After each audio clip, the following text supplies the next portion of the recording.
Across all mediums, books, television, podcasts, psychopaths continue to be a topic that captivates audiences. But Hollywood isn't the only institution interested in this community.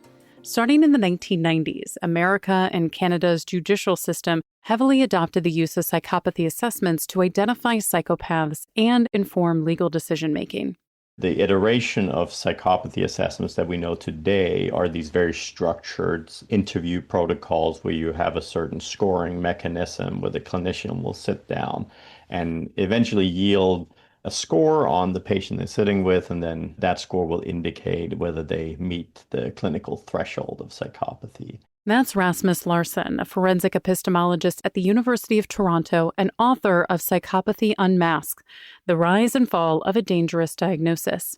He says there are a few main reasons why psychopathy assessments were implemented, one being that it's been thought this tool could predict which criminals would be high risk.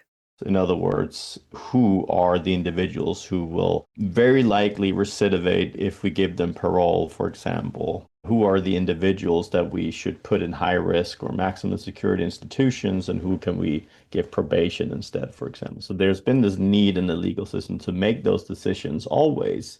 And here comes along a tool that proclaims that it can help predicting who those individuals are.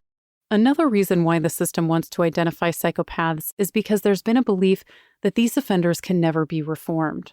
They cannot be rehabilitated. They will never change. They will just stay dangerous and stay this extreme personality for the rest of their lives. And this plays into, this information is important in a legal context in all sorts of ways. For example, if you have gone through a rehabilitation program, should we now believe that the person has changed and become better, so to speak? Are they now of lower risk than previously? Now, if a person has this label been assessed with psychopathy, the inference that the legal system will make is that they have probably not changed. What this expectation led to was these inmates not being allowed into rehabilitation programs because not only was it thought that it wouldn't help, but it would make them worse.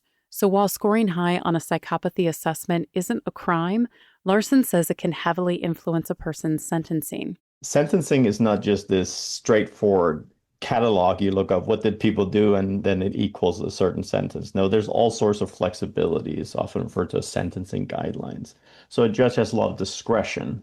And a person who is considered very high risk, it might get a different sentence for the same crime as a person who's considered low risk. So the way psychopathy assessments enters the picture here is that it generates information to decision makers. At face value, if psychopaths are a danger to society and unable to be rehabilitated, it makes sense that these assessments should hold more weight for how they're sentenced. However, Larsen argues that much of these beliefs are based off studies from the 80s and 90s that have been disproven by newer research. The early studies promoted 5 basic principles of psychopathy, which include that these individuals are high risk, untreatable, lack remorse and empathy, and have distinct brain differences.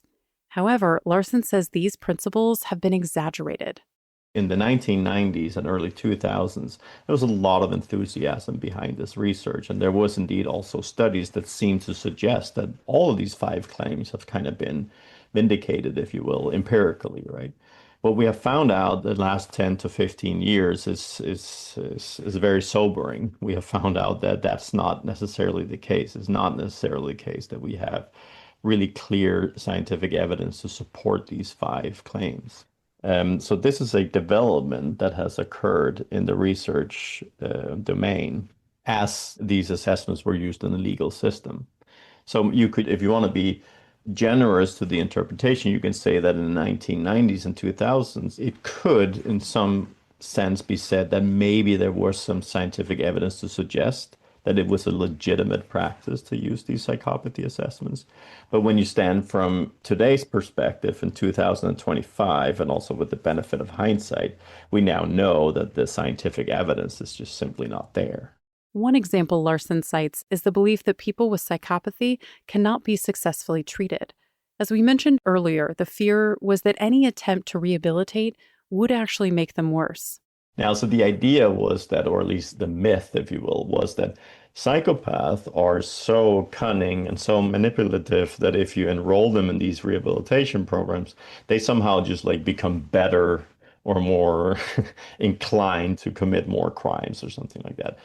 I'm not saying it makes sense. This was just a myth that was out there. Larsen says it stems from one study in 1992 that showed psychopathic individuals who received treatment also had higher rates of recidivism compared to those who didn't. Today, we know that this study was not really a great study. It was based on some really problematic methods, including the type of treatment that was issued to these individuals, which actually a court in Canada ruled included torturing their patients. So they were kind of just, let's just say that maybe the reason why they were having higher recidivism rates were because they were being like maltreated in that program, right? So there's a long history behind that whole study and why we shouldn't believe it. And I don't think many people take it seriously today. That is virtually the only study we have that suggested something to that effect. But when you look at the research record in the past 20, 30 years, there's just overwhelming evidence that there's nothing unique about people with a high psychopathy score. They seem to react and respond to treatment efforts in exactly the same ways as your average high-risk individual would respond to it. Despite these 5 foundational beliefs being largely debunked, the psychopathy assessments continue to hold a lot of weight in the legal system. There could be a successful argument for its influence if this method was proving to work at reducing crime. But Larsen says the results are hard to accurately measure.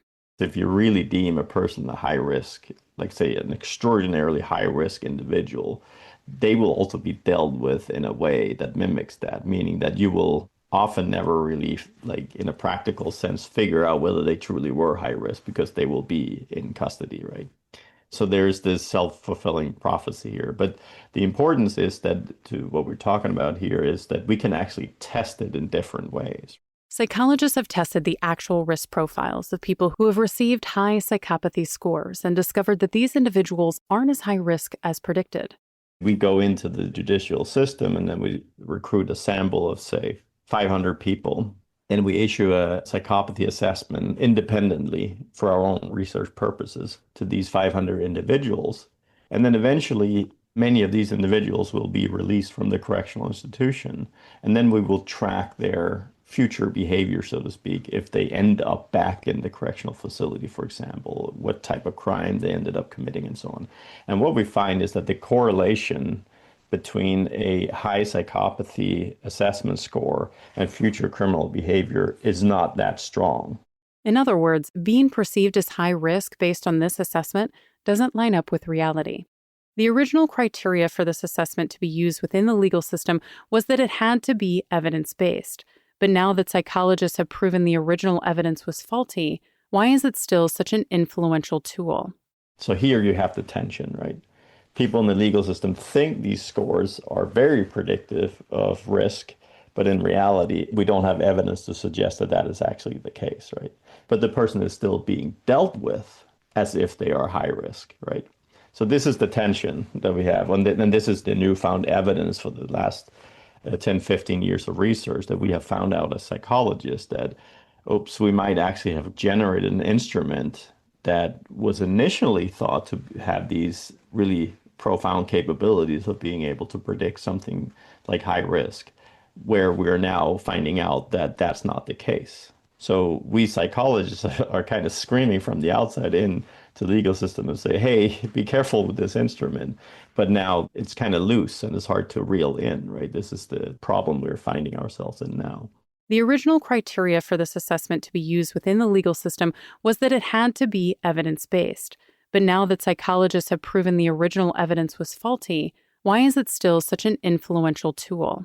Really, at the end of the day, it comes down to our legal system being this very imperfect entity, right? We would like it to function smoothly, and we would like decisions to be based like profoundly on something like empirical evidence, scientific evidence, right? It's just simply not the case. It has certainly become much better the past 100 years, but we're still not perfect. So practices in the legal system does not change as quickly as the scientific developments. In his book, Larsen provides evidence against the 5 core beliefs of psychopathy, but then takes it a step further. With research unable to support the foundational aspects of this disorder, he questions if it's possible psychologists have been wrong about the entire diagnosis. It's a controversial question, but one that Larsen believes is worth exploring. When somebody has an idea, a conviction of how the world is, and the empirical evidence does not support that conviction, at some point you have to ask yourself, is this because the idea itself is completely wrong-headed, right? Holding on to these beliefs, even when the evidence isn't lining up, is a concept referred to as a zombie idea. The idea is dead, but it's still walking around in academic circles and in scientific communities as if it's like a real solid thing you should go and investigate, right? So I'm not saying that there are, like, all human beings are just fine and dandy and nobody are evil and bad individuals. Of course not what I'm saying. I'm saying that the specific claims that are made about psychopathy, such as that these individuals have no capacity for empathy, they have no emotions, they are extremely impulsive, all these like really key psychological claims, I'm starting to wondering whether we are just misunderstanding what is going on. But as researchers work to tease apart fact from fiction, the psychopathy assessments continue to carry a lot of influence across the legal system, something Larsen views as a great injustice. It really is a profound challenge that we're standing in front of. And it also tells you a little bit about how big, not just how big the problem is, but also the scale of the injustice when you start thinking it through, because we're talking about hundreds of thousands of individuals in the US legal system alone who are impacted by these assessments for no evidence-based reasons. Larsen's book, Psychopathy Unmasked, is available now wherever books are sold. You can find more information about Rasmus Larsen and all of our guests on our website, ingoodhealthpodcast.org. For more behind the scenes, follow In Good Health Pod on Facebook, Instagram, and X.